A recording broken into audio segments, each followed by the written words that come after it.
Patay ang duha ka suspitsadong tulisan human gikanahong misuhay og sukol sa kapulisan dito sa barangay Magikay, Mandawi City. Ang ilang usap pa kakauban arestado. Si Nico Serino sa report.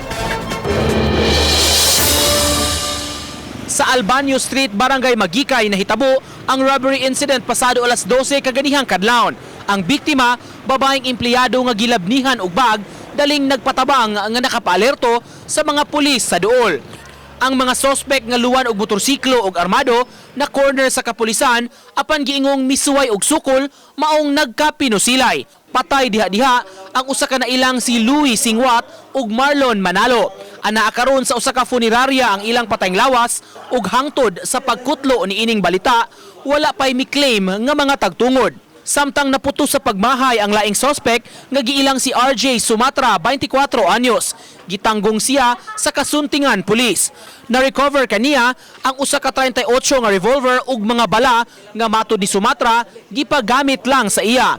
Pasabot niya, wa siya masayod nga manulis sila padung. Kay ang iyang higala nagpakuyog lang unta aron ibaligya kuno ang motor niini. Anay gayon na yan mo kung gimay-mahayan nga. Kalas na kita gasolina din, sige sa libot-libot. Anak, ko, unsa din eh. Asa basta kami rebala ni mo. Pag moingon gali ko, kuhaan ni mo bag, kuhaan yung bagang sakay din diretso, wala tayo problema, muli nito. Gibarugan sa Mandawi Police, lehitimo ang operasyon nga misangpot sa kamatayon sa duha ka mga suspect.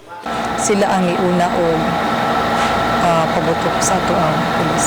Mga ato ang ipahimangno sama sa karon labi na Yuletide season, umabot ang Pasko, so these criminal elements are expecting daghan o kwarta ang mga tao and tingali sad sa ilaha sa part na gusto sa silang mga kwarta. Uban ni Rod Prado, Nico Sereno, Balitang Bisdak.